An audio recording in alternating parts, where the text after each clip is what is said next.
Bismillahirrahmanirrahim. Assalamualaikum warahmatullahi wabarakatuh. Halo teman-teman, masih bersama dengan saya Aldi Nur Prabowo. Kali ini kita masih di Kampung Domba Pak Devam. Nah, ini masih ditemani bersama dengan pemiliknya, yaitu Pak Didik. Halo Pak Didik. Yo, assalamualaikum. Waalaikumsalam. Ini kita mau izin Pak untuk review kandang yang di sebelah sini Pak. Ini kayaknya bentuknya minimalis dan untuk konstruksinya juga simple dengan menggunakan kayu-kayu saja ya Pak ya, kecuali atap. Tapi ya kalau atap pakai kayu nanti kena hujan malah rusak semua nanti. Ya ini kita langsung saja Pak. Ya, ini kandang ketiga ya setelah kita belajar dari sebelumnya. Kita mulai membuat kandang ini untuk los ya. Oh, jadi ini sebenarnya dibuat los. Ukuran berapa Pak ini Pak? Ini ukuran 3 kali 10, kita bagi menjadi 2. Oh, ini sebenarnya 3 kali 10, tapi dibagi menjadi dua. Jadi desainnya dulu sih sebetulnya ini kandang untuk display ya. Oh, jadi di sini digunakan untuk display gitu Pak. Cempe-cempe yang akan kita jual itu kita kandangkan di sini. Ini jantan, ini betina. Oh, rencananya awal dulu ya. Tapi kalau boleh tahu Pak, ya, ini habis biaya berapa Pak? Ini kita menggunakan kayu-kayunya, kalau yang di atas ini kayu-kayu sengon. Oh, jadi ini kayu sengon Pak? Lebih murah. Kemudian kalau yang di bawah-bawah ini kayu-kayu jati, kayu istilahnya di sini kayu apa ya? Mokal, kayu keras lah ya Pak. Keras, ya. Kalau di daerah Karanganyar biasanya orang nyebut kayu keras gitu. Itu campur ada kayu jati, akasia, mokal, dan lain sebagainya gitu ya Pak ya. Karena ini untuk desainnya untuk cempe, kita hanya menggunakan lantainya ini kayu reng yang 24 ya. Oh, rengnya ini ukuran 2 kali 4 gitu ya. Oh, ini teman-teman untuk ukuran rengnya 2 kali 4. Dan ternyata setelah kita ini alih fungsikan menjadi kandang untuk koloni, sering harus memperbaikan gitu ya Pak ya. Karena kalau saat ini digunakan untuk pejantan, ini pejantan ya, Awasi F1. Awasi F1 ini ya. Nah, ini kalau pas dia lagi birahi ngejar-ngejar itu lumayan. Oh iya ya, ini Awasi F1-nya teman-teman. Jadi di kandang ini habisnya biaya tadi sekitar berapa Pak? Habis biaya ini sekitar 10 jutaan. Kandang seluas ini dengan atap galvalum ini Pak? Iya. 10 jutaan Pak? 10 jutaan, karena kita kan menggunakan tukang sendiri ya. Oh iya ya. Jadi tukangnya bukan tukang khusus di luar kandang, gitu ya. Tapi kita tukang sendiri. Jadi ini bisa lebih murah. Yang sini ini juga kayu-kayu pagar ini dari sengon. Oh, jadi ini untuk pembatasnya paling luar ini kayu sengon. Kayu sengon yang dihaluskan. Oh iya. Kemudian yang lainnya sengon ini juga kalau biayanya dia tidak dimakan totor ya. Oh, jadi sengon ini enggak dimakan totor ini Pak? Dia cuma musuhnya air. Kalau kena air kalah ya Pak? Kalah. Tapi kalau sama totor dia lebih dimakan. Iya. Nah, ini kandang untuk sekarang jadi kandang digunakan untuk koloni gitu ya Pak ya. Ini rencananya kemarin buat display gitu ya Pak ya. Ini kalau ini boleh tahu juga Pak, yang atapnya ini itu menggunakan kerangka apa sih Pak? Kayaknya itu ada besinya juga itu. Dia pakai bajaringan aja. Oh, yang ini bajaringan? Ya, reng bajaringan. Kemudian untuk yang kuda-kuda ininya pakai kayu. Oh, jadi ini cuma bajaringan ya Pak ya? Saya kirain tadi besi hulu itu. Ini cuma bajaringan. Bajaringan terus untuk kesananya menggunakan kayu ya Pak ya? Kalau yang usuk-usuk itu pakai kayu. Karena ini terlalu tinggi. Kalau hujan tampias kita pasangi paranet di sekelilingnya. Dipasang paranet gini ya Pak ya? Kemudian di sekitar 1 meter ini kita di pagar itu kita pasangi MMT ya. Oh, yang itu ketinggian 1 meter itu MMT untuk dia menahan supaya tidak, karena ini langsung berbatasan dengan bukit gitu ya Pak ya. Anginnya cukup kencang di sini. Agak kenceng ini, Pak. Kalau yang ini sih ini campuran yang cempe-cempe betina. Yang di sini cempe-cempe betina, Pak. Cempe-cempe betina sama ada indukan yang transit ya, yang baru datang gitu. Ya. Karena belum ada tempat ditaruh di sini dulu gitu ya, Pak. Oh iya iya. Jadi ini dialih fungsikan teman-teman. Kemarin rencananya buat kandang display ketika mau ada barang yang dijual, tapi sekarang malah digunakan untuk kandang di sini, kandang breeding koloni, lalu yang di sini kandang penggemukan cempe betina ya, Pak. Sama transit yang baru datang. Ya. Oh iya. Jadi di sini malah digunakan untuk kandang transit ini teman-teman. Ini untuk palung pakannya kenapa ditaruh di tengah gini, Pak? Kenapa nggak di samping ini, Pak? Di tengah di sini karena kita lihat yang lebih praktis ya. Oh, lebih praktis di tengah gini. Karena dia bisa dua sisi.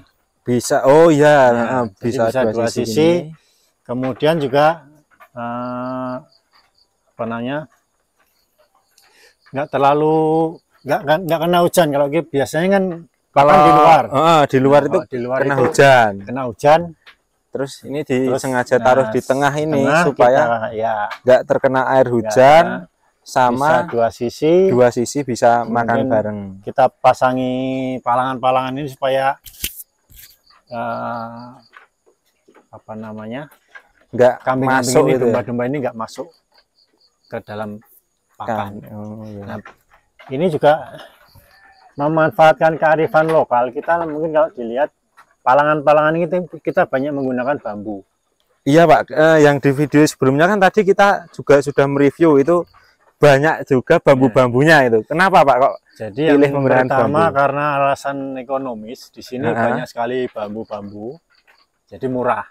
Oh, murah ya. Yang pertama murah gitu ya, Pak. Dan yang kedua dia lebih halus ya permukaannya ya. Jadi tidak merusak, tidak terlalu merusak, karena kan kalau dilihat seperti itu kan lehernya iya, lehernya notok dengan palangan ini. Palang itu ya, Pak. Kalau menggunakan kayu kadang mungkin juga rusak ya, tapi kalau terutama bagian bulunya di atas leher itu ya, Pak ya. Jadi kalau menggunakan bambu itu dia relatif permukaan lebih aman lah, lebih bagus juga.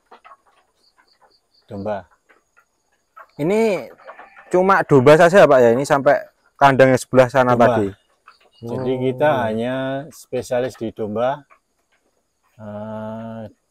Kalau teman-teman bilang di sini sekretariatnya PGI. PGI itu apa itu, Pak? Partai Gembel Indonesia. Oh, Partai Gembel Indonesia.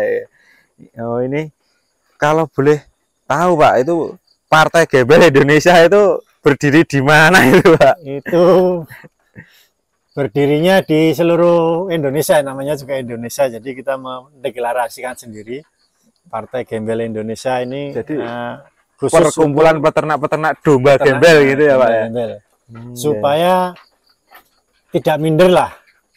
Kan gembel ini dianggap domba kasta terendah gitu ya, Pak ya. Tapi kalau dibandingkan kan kita juga punya gembel yang seharga sapi 7 kintal, 6 kintal. Bahkan harganya sampai tembus 50 jutaan juga ada ya, Pak ya, kalau di domba itu ya, Pak. Oh ya. Ini teman-teman perlu pelajari ini, jangan meremehkan domba terus ini. Jadi, karena domba kan harganya juga gak main-main ya, Pak ya sekarang. Iya.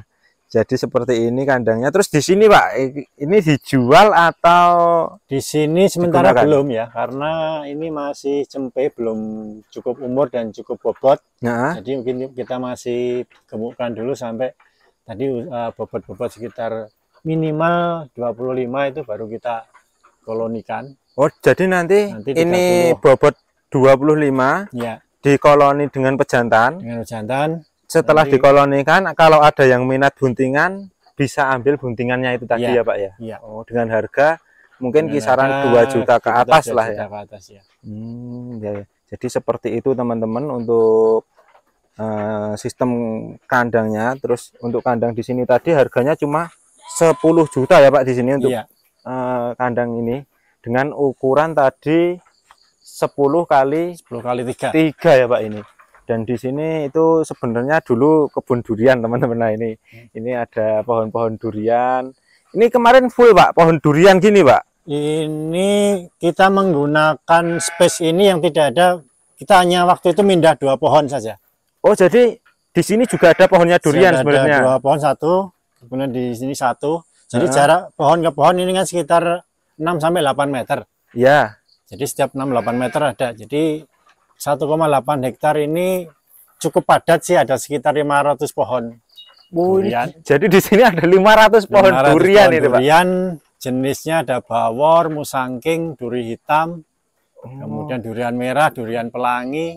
Jadi campur-campur juga ya, Pak ya, untuk nah, jenis-jenisnya. Tahun ini sih sebetulnya kemarin sudah banyak berbunga, tapi karena cuaca jadi enggak, masih banyak yang gagal gitu ya Pak ya?